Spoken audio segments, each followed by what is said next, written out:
કરજણ કોંગ્રેસ પ્રમુખ પિન્ટુભાઈ પટેલ નીતિન ગડકરીને ઢોલ નગારા તેમજ શ્રીફળ ફુલહાર લઈને જગાડવા જતા કરજણ પોલીસે તેમને ડિટેઇન કર્યા હતા। નેશનલ હાઈવે નંબર 48 પર કમરતોડ ટોલ ટેક્સ વસૂલ કરવા છતાં રાહદારીઓને 10-10 કિલોમીટરના ટ્રાફિક તેમજ ખાડાઓનો સામનો કરવો પડતો હોય છે, જેના લીધે વાહન વ્યવહાર ખોરવાઈ જાય છે। લોકો આ બાબતે ત્રાહિમામ પોકારી ઉઠ્યા છે, જેને લઈને આજરોજ કરજણના કોંગ્રેસ પ્રમુખ પિન્ટુભાઈ પટેલ પોતાના કાર્યકરો સાથે બામણ ગામ પાસે આવેલા નાળા પાસે જઈ ઢોલ નગારા સાથે ખાડાઓની પૂજા કરી વિરોધ પ્રદર્શન કરવાના હતા। તે પહેલા કરજણ પોલીસને જાણ થતાં કરજણ પોલીસનો કાફલો બામણ ગામના નાળા પાસે ઉતરી આવ્યો હતો। પિન્ટુભાઈ પટેલ વિરોધ પ્રદર્શન કરે તે પહેલા જ તેમને ડિટેઇન કરવામાં આવ્યા હતા। પિન્ટુભાઈ પટેલે મીડિયા સમક્ષ જણાવ્યું હતું કે સરકાર ખાડારાજ દૂર કરવાના હતા, નાળા પહોળા કરવાનું પણ કેન્દ્રીય મંત્રી નીતિનભાઈ ગડકરીએ ક્યારનું જાહેર કર્યું છે, પણ હજુ સુધી કોઈ કામ દેખાતું નથી। જો મોદી સાહેબ અમદાવાદ ખાતે પધારવાના છે તો તેમને પણ આ રૂટનો રાઉન્ડ મારવો જોઈએ, જેથી તેમને ખાડારાજ ખબર પડે, પરંતુ તંત્ર ઘોર નિંદ્રામાં છે।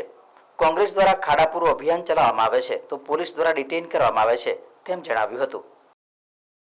10-10 કિલોમીટરની લાંબી લાઈન છે, એટલા માટે આજે અમે તંત્રને જગાડવા માટે અહીંયા આવ્યા હતા અને શ્રીફળ ફૂલ તેમજ ઢોલ નગાડા સાથે નીતિન ગડકરીજીને જગાડવા માટે આવ્યા હતા કે હવે અમે ત્રાસીમામ થઈ ગયા છે, પ્રજા પણ હેરાન થઈ ગઈ છે।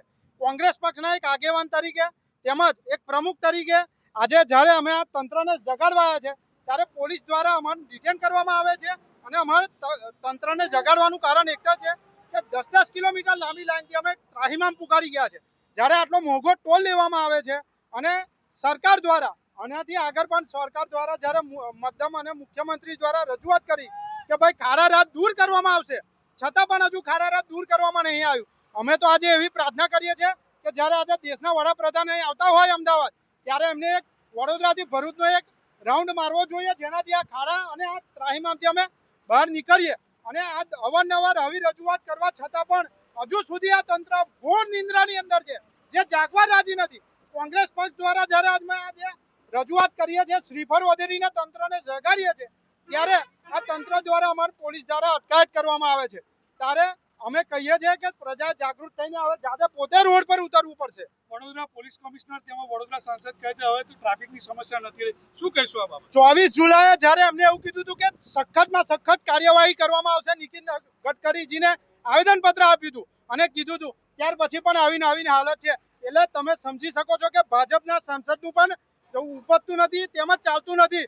નીતિન ગડકરીજીને જાતે રજૂઆત કરવા છતાં પણ જો એનું નિવારણ ના આવતું હોય તો આ ઢાંકણીમાં પાણી લઈને સંસદે પણ ડૂબી મરવું જોઈએ। વડોદરાના સાંસદ હેમાંગ જોશી કહે છે ટ્રાફિક સમસ્યા પૂર્ણ થઈ ગઈ છે અને એવું તેઓ ટ્વીટ દ્વારા જણાવે છે। ટ્વીટ દ્વારા જ્યારે જણાવવામાં આવતા હોય તો સ્થળ તપાસ પણ એમને કરવું જરૂરી છે। 10-10 કિલોમીટરની લાંબી લાઈન લાગે છે। ગૂગલ મેપની અંદર વડોદરાથી કરજણ આવવાનો જ્યારે સર્ક્યુલર મેપમાં જોઈએ છે ત્યારે આ રોડ પણ બતાવવામાં આવતો નથી અને બીજો ડાયવર્ઝન કરવામાં ગૂગલ સમજી જ ગયું છે, પણ આ NHI દ્વારા સમજવામાં નથી આવ્યું હજુ। આપ પણ પોતે NHIના અધિકારીને મળ્યા હતા, શું કહેશો? NHIના અધિકારી દ્વારા જ્યારે પણ આ રજૂઆત કરવામાં આવી અને એમને પણ એવું કીધું હતું અને આશ્વાસન આપ્યું હતું અને એમને પણ આ વિઝિટ કરી, ત્યાર પછી પણ તંત્ર દ્વારા હજુ પણ ઘોર નિંદ્રાની અંદર હજુ પણ આ જ્યારે તંત્ર ઉગાડવા રાજી નહીં, પણ આવનારા 10 દિવસની અંદર આવીને આવી હાલત રહી તો આ ટોલ નાકા અને આજ જે બ્રિજ છે એની ઉપર અમે ધરના પ્રદર્શન કરીશું।